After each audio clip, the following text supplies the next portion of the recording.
오늘 사무엘상 15장 16절부터 23절에 있는 말씀을 가지고 사망의 영성이라는 말씀으로 함께 은혜를 나누려고 합니다.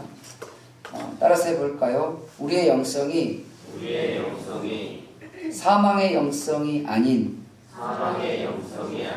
생명의 영성을 갖는 자가 되자. 할렐루야. 네. 아멘. 학생들이 공부를 잘하는 비결 중에 한 가지가 뭐냐면 오답 노트를 쓰는 거예요. 물론 공부하는 방법이 다르긴 합니다. 다 다른데 제가 학교를 다닐 때 가만히 이렇게 생각해 보면 공부를 조금 했거든요. 조금 했습니다. 근데 공부를 조금 한 사람의 입장에서 이 오답 노트가 저에겐 굉장히 큰 도움이 됐어요. 물론 이제 안 그런 사람도 있겠죠. 공부하는 방법이 다 틀리니까. 문제집을 풀고 거기에서 안 풀리는 문제들이 있어요.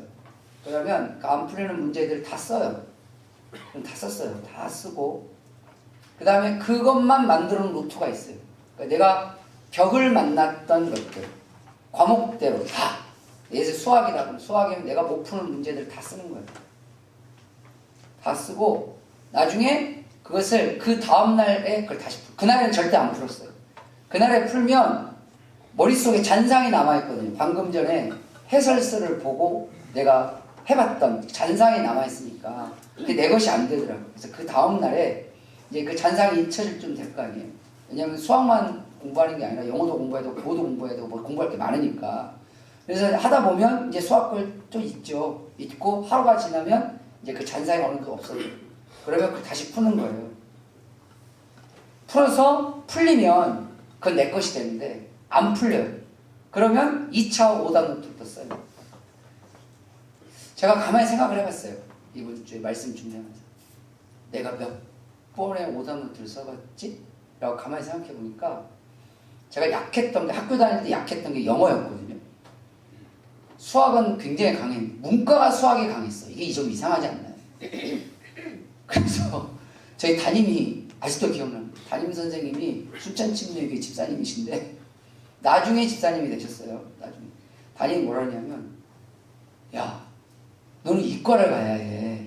네 머리도 이과고 공부도 이과니까 이과를 가지 왜 문과를 가냐. 그랬더니 제가 이렇게 얘기했어요. 선생님한테 하나님이 저를 부르셨어요. 담임이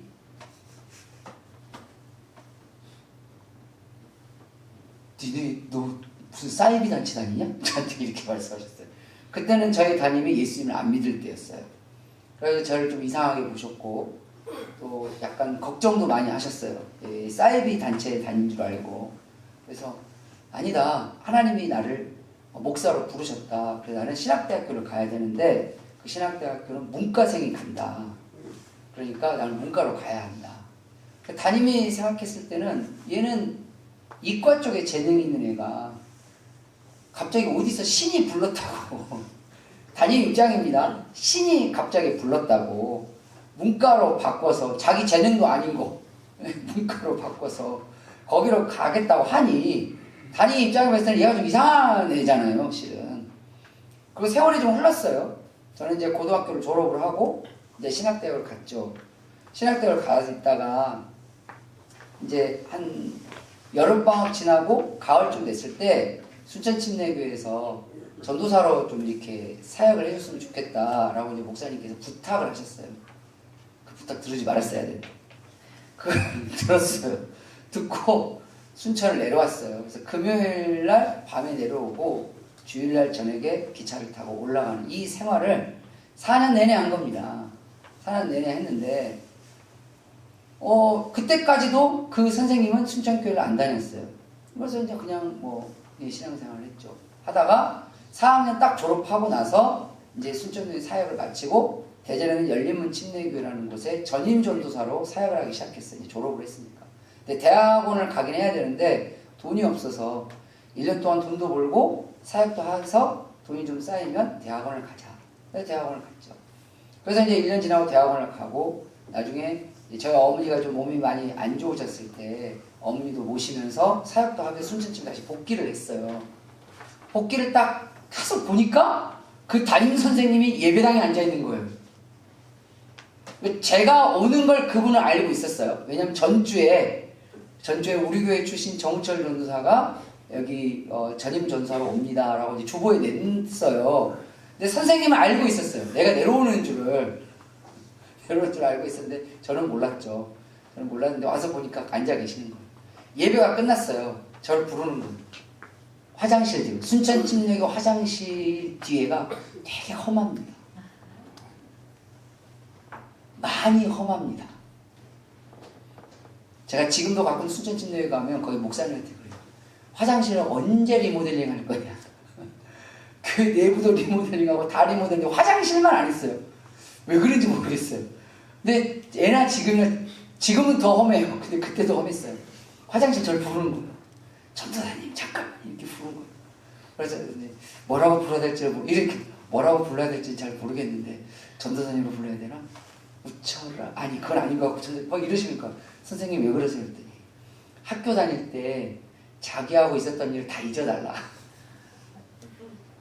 저 교회 간다고 미친놈이라는 소리를 엄청 많이 하셨거든요.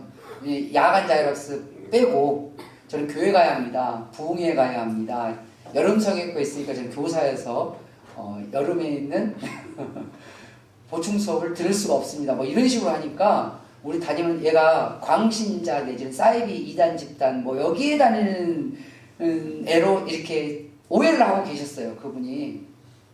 그래서 저보고 얘 미쳤냐 돌았냐 뭐 너 저 니네 하나님이 살아있으면 이렇게 할 리가 없다 뭐 좀 막 안 좋은 말 엄청 많이 하셨어요. 실은 뭐 또라이라는 소리를 듣기도 하고 뭐 이랬어요. 그때는 또 때리기도 했어요. 학교에서 담임이 마음에 안 들면 애들 때리기도 했었거든요. 요즘은 그러면 큰일 나지만 그러기도 했었어요. 근데 그랬던 애가 자기 교회 전도사로 돌아온 거예요. 옆에 분들한테 이렇게 얘기했어요. 사람은 언제 어떻게 다시 만날지 모른다. 시작. 진짜 인생은 그런 거예요. 사람은 언제 어떻게 다시 만날지 아무도 몰라요. 그래서 제가 선생님 알겠습니다. 제가 알겠습니다. 근데 그 선생님의 아내분은 알고 있었어요. 사연을. 왜냐면 그 전부터 그 교회, 순천교회를 다니면서 들었어요. 우리 교회 출신의 정우철 전사님이라는 분이 계시는데 그분이 학교 다닐 때 담임한테 두드러 맞으면서 교회를 다녔다. 담임이 사이비 2단 집단이라고 하고 또라이 미친놈이라는 소리를 하고 그래서 그 핍박을 다 들으면서 집에서 저 혼자 예수님 믿고 저 혼자 교회 다녔거든요. 집에서도 그 온갖 핍박을 다 왜냐면 우리 어머니가 반무당했으니까 그래서 온 핍박을 다 받고 집에서도 받고 학교에서도 온 핍박을 받고 오직 하나님하고 교회를 다녔다라는 게 전설처럼 순천침례교회에 알려졌던 터라 그분은 궁금했어요. 도대체 그 전도사님 얼굴도 보고 싶은 뿐 아니라 그 전도사님 핍박했던 학교 담임이 누구냐? 왜? 자기 남편이 다니는 같은 학교 출신한 사람을 알았거든요. 남편한테 물어봤대요. 남편 몰라 이랬대요. 설마니 이 교회로 돌아올 줄 몰랐겠지. 몰라. 나중에 알았어요. 그 담임이 당신이었어? 뭐 이렇게. 그러니까 그분 나중에 입 다무시고 이러셨어요. 그 선생님이 어쨌든 고등학교 선생님이셨어요. 그때까지도. 그래서 청소년부 예배 때 올라오셔서 특강을 한 번 하신 적이 있었어요. 올라오셔서 그 아이들에게 이렇게 이야기한 거예요. 제가 우리 전도사님을 많이 핍박했던 고등학교 때 자기 입으로 이야기했어요. 올라와서. 그러니까 애들이 빵 터졌어요. 그러면서 그분이 하셨던 말이 아직도 기억난 게 뭐냐면 성경에 하나님이 사울을 택하시고 사울을 왕으로 삼으셨습니다. 근데 그 사울이 왜 하나님부터 버림받았냐? 오답 노트가 없었기 때문입니다. 라고 이야기합니다. 오답 노트가 없었기 때문이다. 자기가 틀렸으면 왜 틀렸는지, 왜 잘못됐는지 이걸 기록해보고 이걸 다시 돌려보고 반성하고 이 작업을 계속했다면 나중에 정답 노트로 인생이 바뀌었을 텐데 그가 오답을 저지를 때마다 그는 잊어버렸다. 도리어 주변에 있는 사람들은 그걸 알고 이야기를 해줬다는 거예요. 당신은 이게 오답입니다. 이건 틀린 답입니다. 이건 잘못된 인생입니다. 이런 마음과 이런 삶의 자세는 당신을 죽음으로 이끌어 갑니다. 라고 사무엘 선지자부터 주변에 있는 사람들이 그렇게 이야기를 했지만 그는 결코 오답 노트를 쓰지 않았다. 그렇게 이야기하시면서 저는 제가 생각해 봤었거든요. 저는 제가 제 기억에 제일 약했던 영어의 오답 노트가 대략 한 5번 정도 있던 걸로 기억이 났거든요. 담임은 그걸 기억하고 계시더라고요. 담임선생님이 뭐라냐면 여기 있는 전도사님이 학교 다닐 때 공부를 조금 하셨는데 전도사님이 학교 다닐 때 오답 노트가 7권이 있었다 이렇게 얘기하셨어요. 저는 확인할 길은 없습니다. 근데 담임이 그렇다면 맞긴 하겠죠. 예, 왜냐하면 그분은 장학반 담임이었으니까. 제가 학교 다닐 때 장학반이 따로 있었거든요. 전체 반에 공부 잘하는 따로 모아가지고 뭐 그랬었어요. 그러니까 그분 말이 틀리진 않겠죠. 그러니까 틀리면 또 옮겨줬고 또 틀리면 또 옮겨줬고 틀리면 옮겨줬고 틀리면 옮겨줬고 7번째에서 끝나면 8번째 오답 노트가 없는 거예요. 인생은 살아가다 보면 공부든 사업이든 직장이든 가정이든 뭐든 다 오답은 존재합니다. 여러분 다 정답만 사는 사람은 아무도 없어요. 목사인 저도 믿음의 오답이 나올 때가 있어요. 목사가 믿음이 좋을 것 같잖아요. 믿음이 좋을 것처럼 보이는 저조차도 믿음의 오답이 나올 때가 있어요. 잘못된 삶과 잘못된 생각과 잘못된 마음을 품을 때가 있어요. 그때 그걸 적으셔야 돼요. 머리가 좋으면 마음에 적으시고 머리가 조금 이 나이가 되면 기억력이 약해요. 깜빡깜빡 까먹어요. 어제도 우리 교회 집사님 한 분이 그때 목사님이 그 말씀 하신 걸 우리 구역 식구들 다 기억이 안 난대요.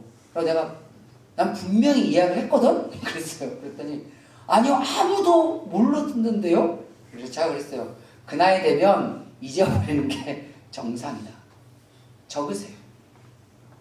옆에 분한테 이야기하세요. 내 머리가 그 정도가 안 되면 적으세요. 시작. 내 머리가 그 정도가 안 되면 적으세요. 여러분 기도를 예전에 가르칠 때 기도 노트를 쓰세요라고 제가 고민한 적이 있잖아요. 그 기도 노트에 하나에 그 기도 노트 하나에다가 이걸 한번 써보세요. 나의 영적인 오답 노트. 내가 오늘 내 자식에게 했던 영적인 오답 노트.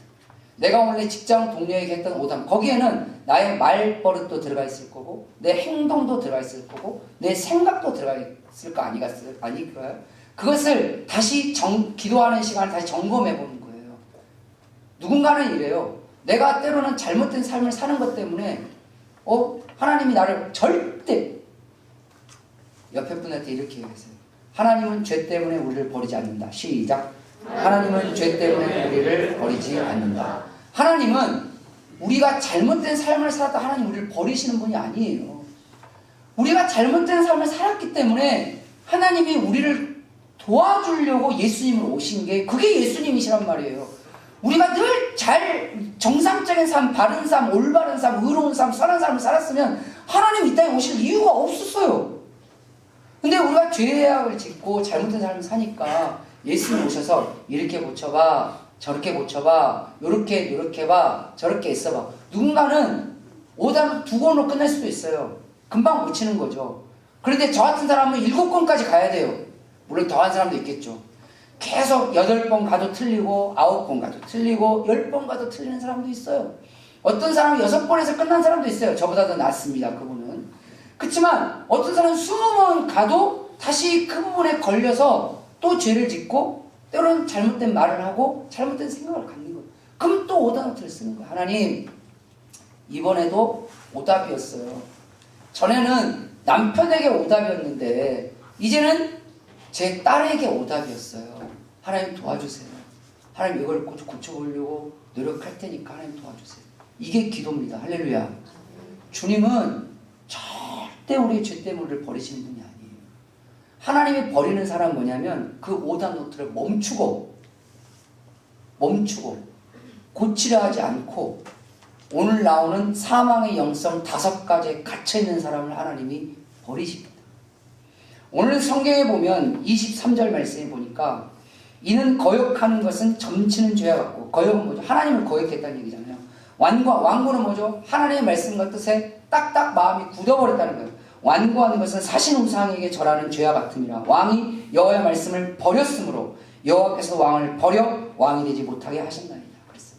근데 성경을 보면 사무엘은 이때 이후에도 왕이었어요. 계속. 근데 왜 왕이 되지 못한다는 말을 썼을까요? 그것은 더 이상 하나님은 당신이 왕으로 인정하지 않는다는 거예요. 하나님이 인정하지 않는 왕은 결국은 세속적 권력과 탐욕 속에서 점점점 타락으로 떨어지다가 사망의 길로 갑니다. 오늘 이 사무엘은 실은 하나님이나 선지자나 백성들로부터 지지와 인정을 받고 왕이 된 사람입니다. 실은 왕정시대임에도 불구하고 그는 지금 민주주의적인 절차를 통해서 왕이 된 사람이에요. 좀 특별한 케이스예요. 그 이후에 나온 왕들은 그러지 않았는데 그냥 왕이 자식이니까 왕이 되고 뭐 이런 식이었어요. 근데 사울 왕은 그게 아니었어요. 하나님께서도 인정하고 그 다음에 사무엘 선지자도 인정하고 백성들도 인정했어요. 그러니까 모두의 지지를 받아서 왕이 된 최초의 인물입니다. 정말 멋있잖아요. 그런데 나중에 왕이 된 이후에 그가 점점점 이 사망의 영성에 갇히는 거예요.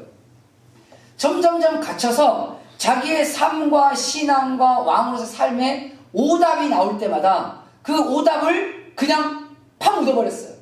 오답을 기억하기 싫은 거예요. 보기 싫은 거예요. 오답, 누가 이게 오답이다. 그 듣기가 싫은 거예요. 우리도 그러잖아요. 나의 잘못을 누가 지적하면 듣기 좋아하는 사람 많지는 않습니다. 듣기 싫어해도 듣고 앉아있는 사람이 있고 듣기 싫으니까 박차고 나가는 사람이 있어요. 여기에서 갈리는 겁니다. 잘못한 게 문제가 아닌 것이 아니라 그 잘못을 듣고 앉아있으면 삽니다. 할렐루야. 어떤 식으로 살아요. 그런데 그 잘못을 듣고 박차고 나가버리는 사람이 있어요. 그래서 마음의 문이 닫힌 거죠. 그걸 완고하다라고 성경은 표현한 거거든요. 이렇게 되면서 그가 점점 타락이 깊어지니까 하나님도 그를 지지하지 않고 사무엘 선지자도 그를 지지하지 않고 마침내는 백성들도 그를 지지하지 않는 정말 외롭고 쓸쓸한 타락한 왕으로 되어버립니다. 그리고 결국 그는 마지막에 비참하게 죽음을 맞게 됩니다. 불쌍한 인생이 되어버렸어요. 왜 그랬을까? 실은 사울뿐만 아니라 성경에 나오는 위대한 사람, 위대했던 사람들, 뭐 여러 가지로, 뭐 돈으로 성공했던 사람들, 명예로 성공했던 사람들, 권력으로 성공했던 사람들, 때로는 신앙으로 성공했던 사람들, 이런 소위 말해서 성공했던 사람들이 마지막에 타락으로 점철되다가 사람들로부터 버림받고 하나님으로부터도 버림받고 심지어는 가족들에게조차도 버림을 받다가 비참한 삶의 마지막을 겪었던 사람들의 공통점들 다 모아보면 이 5가지 사망의 영성이 반드시 나옵니다. 오늘 이 말씀을 통해서 우리 안에도 나를 죽음으로 이끌고 내 관계의 사망을 이끌고 내 삶의 사망을 이끌고 내 신앙의 사망으로 이끌어가는 내 안에 있는 사망의 영성이 무엇인지를 깨달으시고 그 사망의 영성으로부터 자유하고 해방되어져 가는 저와 여러분 되시기를 주님의 이름으로 축원합니다. 첫 번째로 사망의 영성이 바로 교만입니다. 성경에서 나오는 교만은 자기중심적, 자기우월적 마음을 교만이라고 표현합니다. 실은 17절 말씀에 보면 사무엘이 사울 왕이 이렇게 말합니다. 왕이 스스로 작게 여길 그때에 이스라엘 지파의 머리가 되지 않았습니까? 이 말이 뭐죠? 왕이 스스로 나는 부족해요. 나는 연약해요. 날 좀 도와주세요. 함께 합시다. 이럴 때 사람들이 당신을 지지했고 하나님도 당신을 지지했습니다. 즉 겸손했고 낮은 마음이 있을 때 당신을 지지했었지 교만했을 때 지지하지 않았단 말이에요. 자기 중심적이었을 때 지지하지 않았다는 거예요. 자기 우월적이었을 때 지지하지 않았다는 거예요. 나이 많은 사람이 나이 어린 사람들을 때로는 지적할 때가 있습니다. 그때 나이 어린 사람들이 어른들이 나이 어린 사람들을 지적을 할 때 기억하셔야 돼요. 진짜 그 삶이 불쌍하고 정말 그 삶을 살리기 위해서 긍휼한 마음으로 권면하는 분들이 있어요. 그런데 부모라는, 목사라는, 교사라는, 나이가 많다라는 그 우월 의식으로 지적하는 사람이 있어요. 그게 교만이에요. 교만은 다 있어요. 단지 정도의 차이가 있을 뿐이에요. 어떤 사람은 돈의 교만, 어떤 사람은 지식의 교만, 어떤 사람은 재능의 교만. 그러면 나보다 더 뛰어난 재능은 없을까요? 아무리 세계 최고의 바이올리니스트라고 해도 그 여수 신년 음악회 데니구라는 친구가 옵니다. 한번 들으세요. 제가 그 친구의 매니저는 아니지만 근데 그 친구 인터뷰를 제가 본 적이 있었어요, 신문에서. 근데 그 인터뷰 기자가 뭐라고 질문했냐면 이렇게 말했어요. 연주회를 하기 위해서 얼만큼 연습하냐 그랬더니 그 친구 하는 말이 그 얼만큼 연습하냐는 건 의미가 없다. 눈 뜨고 눈 감을 때까지 연습한다. 그래도 우리나라에서 그래서 세계적으로 괜찮은 친구인데도 그렇게 해요. 그러면서 그러니까 두 번째 질문이죠. 그러면 연주회를 할 때 안 틀리냐? 그랬더니 이렇게 해요. 연주할 때 한 번도 안 틀린 적이 단 한 번도 없었다. 제가 깜짝 놀랐어요. 연주회를 할 때마다 안 틀린 적이 단 한 번도 없었다. 근데 사람들이 그걸 모른다. 근데 중요한 게 있어요. 그걸 아는 사람이 있다. 누굴까요? 자기 자신한테. 나는. 가끔은 지휘자도 모를 때도 있어요. 지휘자도 내가 어디를 틀렸는지를 모르실 때가 있대요. 뭐 그럴 수도 있죠. 지휘자는 이런 걸 봐야 되니까. 근데 나는 안다는 거예요. 세상은 나보다 더 뛰어난 사람도 많고 나보다 더 부족한 사람도 많지만 끊임없이 자기 자신을 트레이닝해야 되는 이유는 교만해지지 않기 위함입니다. 사람은 가만히 있으면 교만해져요. 세상이 나 중심으로, 엄마 중심으로 가정이 돌아가려면 그 엄마가 교만한 거고, 자식 중심으로 가정이 돌아가면 자식이 교만한 거고, 목사님 중심으로 교회가 돌아가면 목사님이 교만한 거고, 학교가 선생님 중심으로 돌아가면 선생님이 교만한 거예요. 우리는 이 성경에 나왔다시피 스스로 작게 여길 때 사람들이 당신을 지지했습니다. 스스로 작게 여길 때 하나님이 당신을 지지했습니다. 스스로 작게 여길 때 사람들이 당신을 사랑했었습니다. 그런데 12절 말씀해 볼까요? 오늘 읽진 않았지만 사무엘이 사울을 만나려고 아침에 일찍 일어났어요. 왜냐하면 그 전날에 하나님이 사무엘을 찾아오셔서 내가 사울을 버릴 거야. 사무엘 너무 마음이 아픈 거예요. 왜요? 이유를 여러 가지를 이야기했어요. 눈물로 기도를 했으나 하나님 걔는 이제는 더 이상 고쳐지지 않아 라고 이렇게 말씀하셔서 너무 마음이 아파서 이제 마지막으로 사무엘을 좀 깨워보려고, 아니 사울을 깨워보려고 사무엘이 아침에 일찍 일어나서 출발하려고 했던 거예요. 근데 걔가 어디 있는지를 모르잖아요. 그래서 성경은 12절에 그럽니다. 아침에 일찍 일어나더니 어떤 사람이 사무엘에게 말합니다. 이르되 사울이 갈멜에 이르러 자기를 위하여 기념비를 세우고. 누구를 위해서? 자기를 위해서. 자기를 위해서 사는 사람이 교만한 사람이에요. 이 승리는 하나님이 도우셨어요. 백성들과 군사들이 목숨 걸고 같이 싸워서 이 전쟁을 이겼어요. 근데 누구를 위해서? 나를 위해서. 나만을 위해서. 자식이 왜 공부해야 합니까? 그 자식이 좋은 삶을 살기 위해서 공부한다고 부모들은 이야기하잖아요. 그런데 가끔 부모님들 중에 자기의 자존심을 위해서 자식에게 공부시키시는 분들이 있어요. 그거 애들이 모를 줄 알죠. 애들이 귀신같이 알아요. 엄마의 자존심, 아빠의 자존심, 자기를 위해서. 왜 우리 집이 따뜻하고 좋은 집에 살아야 되느냐? 내 가족들이 평안하고 근심 없이 살게 하기 위해서, 평안함을 주기 위해서가 아니라 내 자존심을 위해서 큰 집이 필요한 사람이 있어요. 나를 위해서 차가 필요한 사람이 있어요. 나를 위해서 믿음이 필요한 사람이 있고 나를 위해서 하나님이 필요한 사람이 있어요. 그게 교만한 사람이에요. 나 중심적인 사람. 내가 살아갈 때 하나님 중심이고 공동체 중심인 사람이 아니라 나 중심이고 나 우월, 내 기분과 내 감정은 너무 소중한데 자식들의 기분과 자신들의 감정은 고려하지 않는 분들도 있어요. 이게 교만한 사람이에요.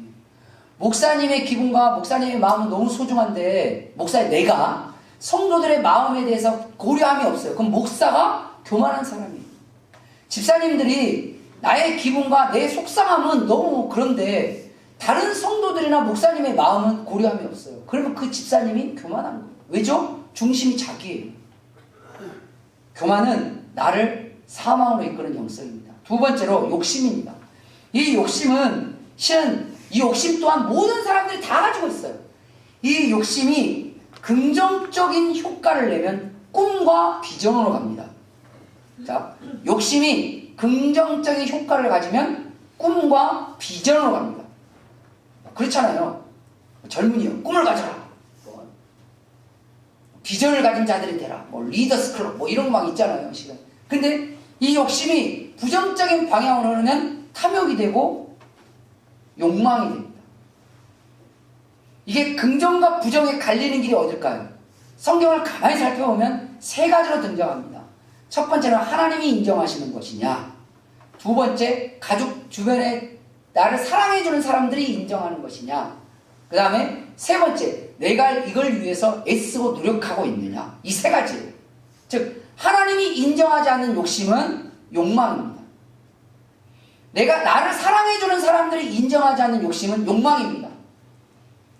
그리고 내가 노력하지 않는 욕심은 욕망입니다.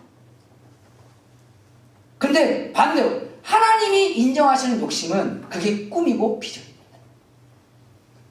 여러분, 요셉은 총리가 되고 싶은 마음이 없었어요. 그리고 정치인이 되고 싶은 마음도 없었어요. 다니엘도 정치인이 되고 싶은 마음이 없었어요. 그런데 하나님은 요셉이 정치인이 되었다는 생각을 가지셨어요. 그래서 하나님은 그에게 꿈을 넣어줍니다. 요셉이 꿈을 꾼 게 아니에요. 성경을 잘 보세요. 꿈을 꾼 게 아니라 하나님이 꿈을 꾸도록 넣어줬어요. 너 그거 해야 해. 나중에 요셉을 사랑했던 사람들 중에 가장 요셉을 사랑했던 사람이 누굴 것 같으세요?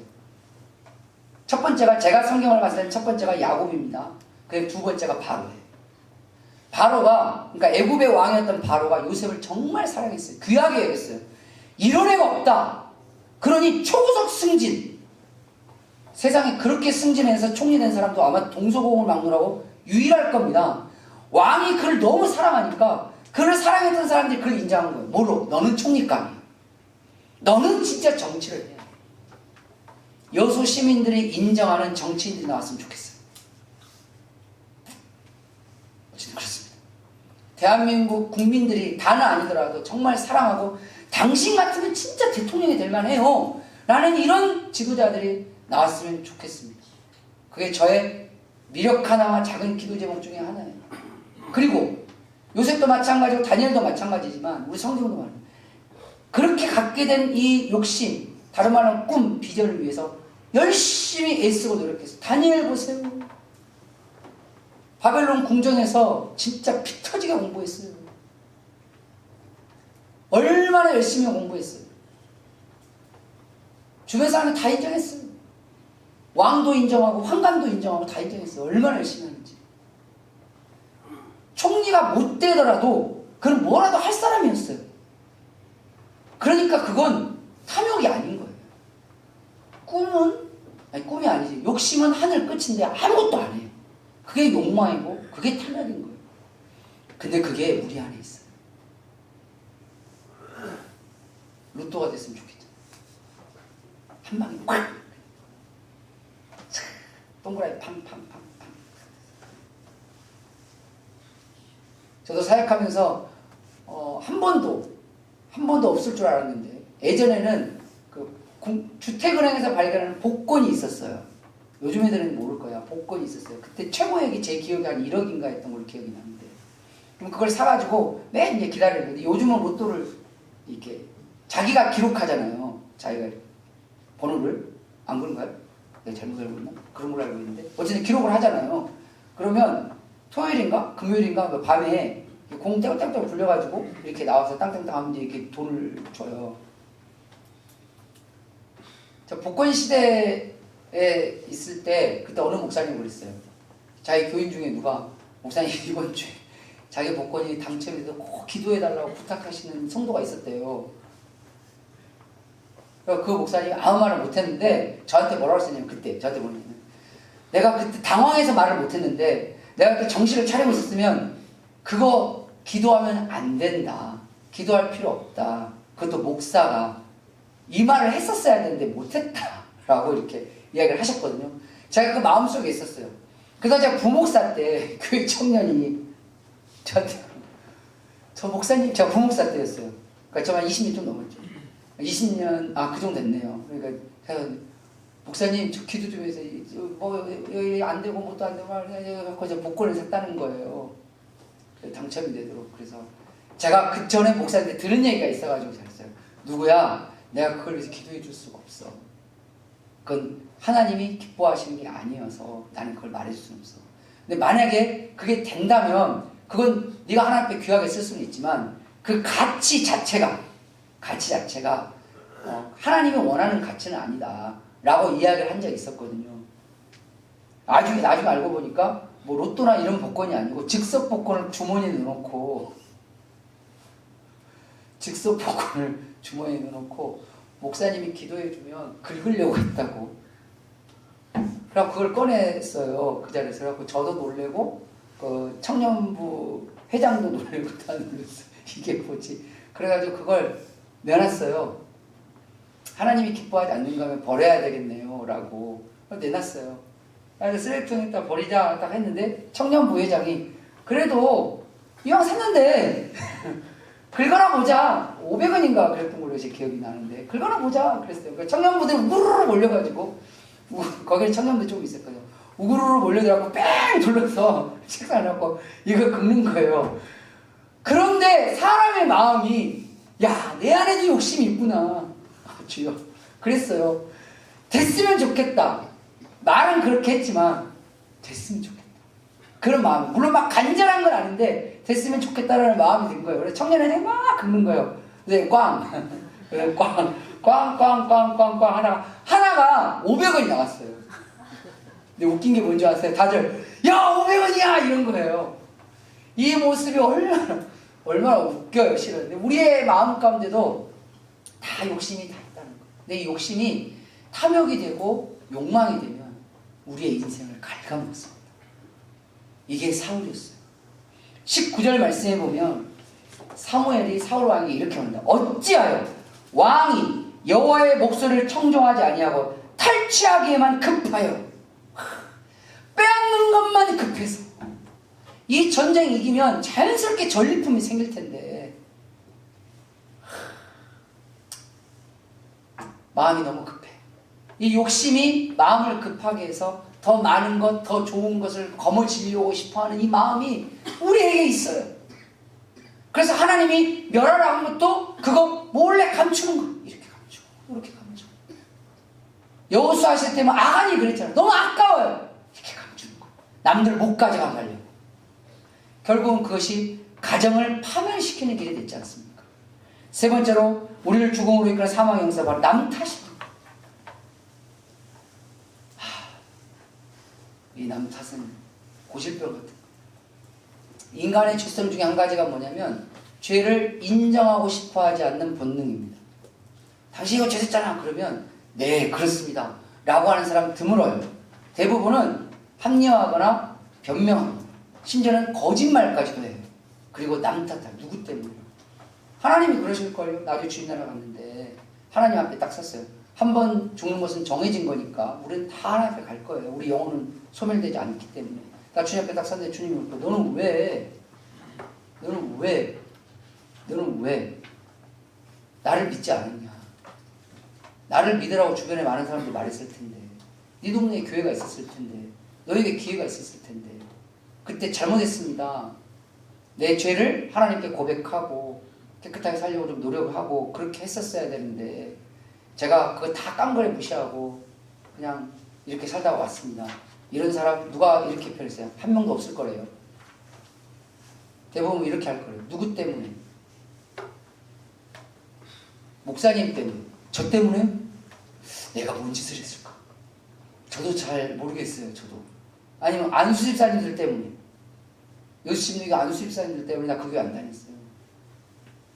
아니면 집사님들 때문에? 성도님들 때문에? 아니면 부모 때문에? 아니면 애들 때문에? 아니면 내 직장이 잘 안 풀려서 그것 때문에? 직장 안 풀린 거하고 하나님 떠나는 거하고 뭔 상관이 있는지 잘 모르겠지만 어쨌든 그것 때문에? 아니면 내가 병들어서 몸이 아프니까 몸이 아프면 주님께 더 가야지. 그럼 반대로 몸이 아팠어요. 하나님을 떠났어요. 교회를 떠나서 그 교회 떠나세요. 그래서 나을 거면 떠나라. 그런데 붙들 하나님이라도 있는 게 그의 삶 가운데 긍정이면 긍정이지 부정이 될 일은 없을 거 아니에요. 그를 위해서 기도해 줄 사람이 단 하나라도 더 있는 게 긍정이면 긍정이지 부정이면 아닐 거 아니에요. 근데 우리는 남 탓을 댑니다.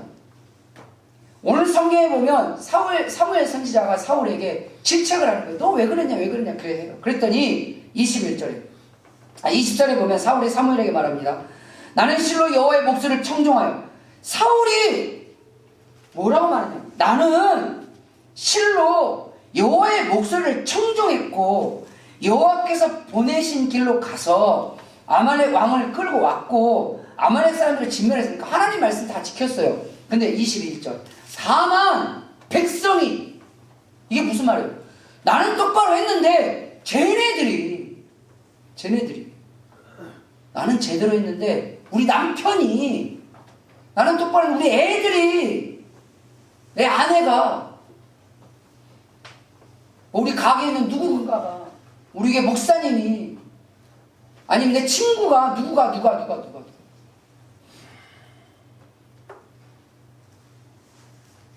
예전에 누가 그러더라고. 다 아는, 목사님 다 아네요. 근데 그러니까 그걸 왜 해요? 남들 다 안 하는데. 제가 드리는 어법이 있죠? 남들 죽으면 니도 죽을 거냐? 남들 죽을 때는 멀쩡하게 살아있을 거면서 결국은 남 탓이 아니라 내가 그렇게 한 거예요. 영향은 받을 수 있어요. 사람은 영향을 주기도 하고 받기도 하죠. 그러니까 하나님이 그런 영향을 받을 때 그런 영향 가운데 있어야 돼요. 그럼에도 불구하고 이 그럼에도 불구하고의 영성이 우리에게 있어야 된다는 게 성경의 가르침이잖아요. 안 좋은 영향을 받았지만 그럼에도 불구하고 내 주변 상황이 공부하기 너무 어려운 상황이에요. 예전에 저에게 누가 물어봤어요. 그 주변에서 그 공부하는 애들 중에 진짜 정말 야 정말 대단하다 라고 하는 사람이 있었나요? 라고 저한테 물어본 사람이 있었어요. 제가 그때 내 삶에서 진짜 대단한 사람이 몇 명 있어요. 공부에 대해서. 다른 건 냅두고. 근데 그 친구는 저희 후배거든요. 저 고향 후배인데 이 친구가 공부를 조금 했지만 대학에서 떨어졌어요. 그래서 재수를 한 거예요. 집이 옛날에 이렇게 표현했어요. 집이 가난하면 똥구멍이 찢어지게 가난하다. 예전에 그렇게 표현했어요. 요즘은 애들은 그게 무슨 표현인지는 모르지만 그때는 그렇게 말하면 무슨 말인지를 다 알았어요. 근데 이 집이 단칸방이 아니죠. 방 2개인데 아주 작은 방 하나에 부엌은 따로 딸린 집 방이 있었고 다락이 하나 있었어요. 재수를 하려고 결정을 내린 거죠. 근데 부모님들은 밖에서 막 일하기 바쁘고 하니까 애들 뭐 이렇게 요즘처럼 케어를 해주는 그런 시대가 아니었기 때문에 애가 하겠다고 그러니까 근데 내가 뭐 해줄 수 있는 게 없으니까 부모님 이게 필요한 게 아니라 그냥 1년만 기다려주세요. 요거였어요. 그리고 얘가 다락으로 올라갔어요. 걔 독한 놈이에요 진짜. 다락으로 올라갔어요. 그때 당시에 연대를 떨어졌거든요. 우리 때는 지금하고 학교 그 대학 가는 방법이 다르잖아요. 그때는 더 어려운 시대였습니다. 지금 막 여러 개 막 넣을 수 있고 막 뭐 이것도 있고 수시도 있고 정시도 있고 막 그랬지만 우리 때는 그런 게 아니었으니까. 어쨌든 다락으로 올라갔어요. 1년 내내 다락에 처박혀가지고 제가 저희 어머니한테 들었어요. 찾아가 보서 아무 때나 가면 볼 수 있대요. 그래서 가서 보니까 그러고 있는 거예요. 그래서 제가 한 번은 이제 저도 이제 공부 조금 한 사람이라 뭔가 도움이 될까 싶어서 이제 뭔 얘기 해주고 이제 그러려고 갔는데 뭐 어떻게 지내요? 그랬더니 아침에 가족들 밥을 먹고 도시락을 싸고 다락으로 올라가요. 화장실 갈 때를 제외하고는 아침부터 저녁까지 그 도시락 한번 까먹고 공부만 해요. 그렇게 1년을 살았어요. 연대 떨어진 놈이 그 다음에 서울대학교에 있어요. 사람들이 대단하다고 동네 이장님이 현수막을 걸어줬어요. 사람들은 대단하다고 그랬어요. 근데 제가 봤을 땐 대단한 게 아니에요. 걔는 그럴 만한 자격이 있어요. 그건 기적이 아니에요. 그럴 만한 자격이 있어요. 부모 탓할 수 있어요. 왜 우리 집은 이렇게 가난하냐? 나는 왜 때를 잘못 만났냐? 우리 아버지, 우리 어머니 나에게 관심도 없냐? 걔 누나가 있었거든요. 상고 나와가지고 그 직장을 다녔는데 누나가 뭐 해준 게 뭐가 있냐? 말 안 할 수 있었을까요? 할 수 있죠. 남 탓의 사망의 영성이 누구에게 다 있습니다. 내가 잘 되면 그런 말 없어요. 잘. 근데 내가 잘못되면 꼭 부모 탓, 조상 탓, 자식 탓, 누구 탓. 오늘 사울이 나는 똑바로 했는데 쟤네들 때문에 이렇게 된 거다. 아니요. 남들 죽는다고 다 죽지 않습니다. 남들 망한다고 다 망하지 않습니다. 남들 잘못했다고 그도 잘못되지 않습니다. 그거 아시잖아요. 남들 망해도 사는 사람은 반드시 있습니다. 남들 안 돼도 되는 사람 반드시 있습니다. 누구는 실패해도 성공하는 사람은 반드시 있습니다. 내가 그런 거예요. 그걸 인정하고 하나님께 무릎 꿇고 선한 길로 나아갈 때 그에게 하나님이 기회의 동화줄을 주시는 것이지, 계속 남 탓하고 앉아있는 이 사울에게는 결국 하나님이 버리셨어요. 네 번째로 불통입니다. 소통이 안 돼요. 19절 말씀에 보면 어째 왕이 여호와의 목소리를 청종하지 않으며, 하나님 말을 안 들어요. 22절 말씀에 이는 거역하는 것은 점치는 죄와 같고 완고하는 사신 우상의 절함 같으니 왕이 여호와의 말씀을 버렸으므로 안 들어요. 22절 중간절에도 그의 목소리를 청종하지 않는 것을, 청종하는 것을 좋아하심 같이 좋아하시게 되는, 즉 제사보다 하나님은 하나님과 소통하는 걸 좋아한다는 거예요. 여러분들에게 좋은 선물을 주는 사람과 여러분과 친절하게 소통하는 사람, 어떤 사람이 더 좋으세요? 저는 두 번째 사람이 더 좋아요. 나에게 맛있는 걸 사준 사람보다 나와 소통하는 사람, 그냥 한마디로 딱 끝내버리는, 그냥 무미 건조하고 누구보다 목석 같은 사람 말고 뭔가 소통이 되는 사람.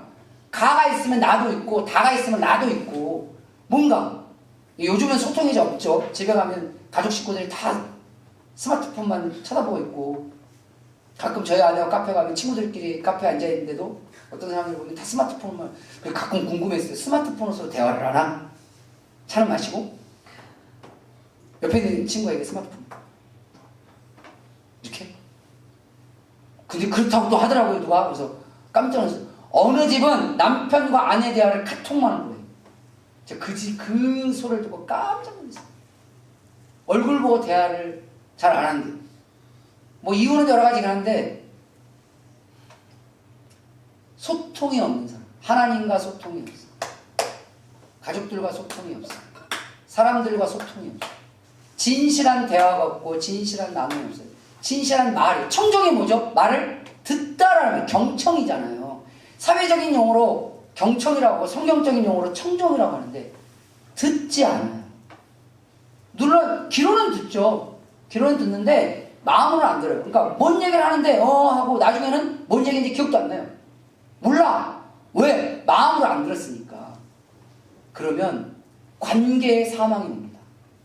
직장에서 그렇게 해보세요. 업무의 사망이 옵니다. 교회에서 그렇게 해보세요. 믿음의 사망이 옵니다.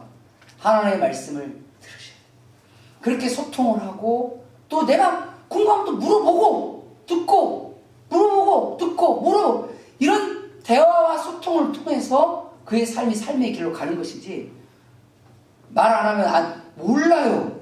말 안 하는데 어떻게 합니까? 제가 하나님이에요? 여러분 남편이야. 여러분 말 안 하면 남편은 더 몰라요. 남자들은, 제가 남자여서 드리는 말이지만, 남자들은 여자들이 디테일하게 말을 안 해주면 절대 말귀를 못 알아들어요. 죄송합니다. 남자들은 듣는 것에 조금 바보들이에요. 그 바보들을 여러분이 같이 데리고 산 거예요. 근데 그 바보들도요, 디테일하게 이야기해주면 들어요. 그러니 결혼한 벌이다 생각하고 조금만 디테일하게 좀 이야기해주세요. 승질내지 말고. 그러면 이러세요. 목사님, 여자는 저로서는 좀 화가 나잖아. 그러면 여성분들은 부족한 게 없어요? 다 있죠. 우리 서로 그런 사람들이에요. 그래서 소통이 필요한 거예요. 하나님과 가족과 사람들과. 그럴 때 그게 생명의 영성으로 가는 것이지, 안 그러면 가정이 파괴가 되는 영성으로 가고, 업무가 파괴가 되는 영성으로 가고, 신앙이 파괴가 되는 영성으로 가고, 공부도 마찬가지예요. 잘 물어보는 애들이, 좋은 질문을 던지는 애들이 공부를 잘합니다. 왜냐하면 알아야 질문을 하거든요. 두 번째, 물어봐야 정확한 것을 알지, 백날 그걸 붙들고 앉아있는다고 해서 문제가 해결된 게 아니에요. 쳐다보면 그냥 문제집 보기 지겹지, 그걸 해결하려면 누군가와 소통이 이루어져야 돼요. 그래서 공부 잘하는 애들의 공통점 중 한 가지가 그거예요. 가서 물어봐요. 누구는 끈질기게 쫓아가요. 선생님을 쫓아가든 학원 선생님 쫓아가든 어떻게든. 왜냐면 하기 싫으니까 안 물으려는 걸 한 거지, 하려고 하면 물으면 되는 거예요. 교회에서도 마찬가지입니다. 그냥 목사님 설교를 듣고 이상하다라고 끝나버리는 사람이 있어요. 그런 사람 굉장히 많아요. 우리 교회 좀 드문데 다른 교회 성도들하고 이야기하다 보면 굉장히 많아요. 그 목사님한테 물어봤어야 돼. 그걸 어떻게 물어봐요? 이렇게 이야기해요. 그럼 저는 이렇게 이야기합니다. 그 목사님이 그렇게 말했을 때는 이런 의도로 이야기했을 거예요. 성도님이 생각하고 있는 그런 의도는 아닐 겁니다. 라고 제가 추정을 해줘요. 그분이 그러죠. 목사님, 우리 목사님 설교도 안 들어보죠. 그렇지. 안 들어보니까 난 모르지. 근데 안 물어보면 또 모르잖아요. 근데 우리는 부정적인 회로가 작동이 되면서 소통이 끊어지니까 잘못된 쪽에 오해를 낳아버려요. 소통. 할렐루야. 불통은 사망에 있습니다. 마지막 5번째로 불순종입니다. 오늘은 5개까지 갔는데 실은 이게 끝이에요. 왜 그러냐? 교만, 따라서 교만, 욕심, 남탓, 불순종, 종합판이 불통, 이 종합판이 불순종입니다. 할렐루야. 교만하고 욕심에 젖어있고 남탓하고 불통하면 절대로 순종 못해요. 귀신도 순종 못해요. 교만하고 욕심 있고 남탓하고 불통하면 반드시 하나님께 결과물, 함수관계 같은 거예요. 학교 다닐 때 우리 함수 배웠죠? 위에다 막 때려놓으면 밑으로 나오잖아요. 교만 넣고 욕심 넣고 남탓 넣고 불통 넣고 휙 돌려서 나오면 뭐가 나온다? 불순종 딱 나옵니다. 그걸 한마디로 말하면 죄입니다. 그래서 오늘 22절 말씀에 사무엘이 이렇게 결론을 말합니다.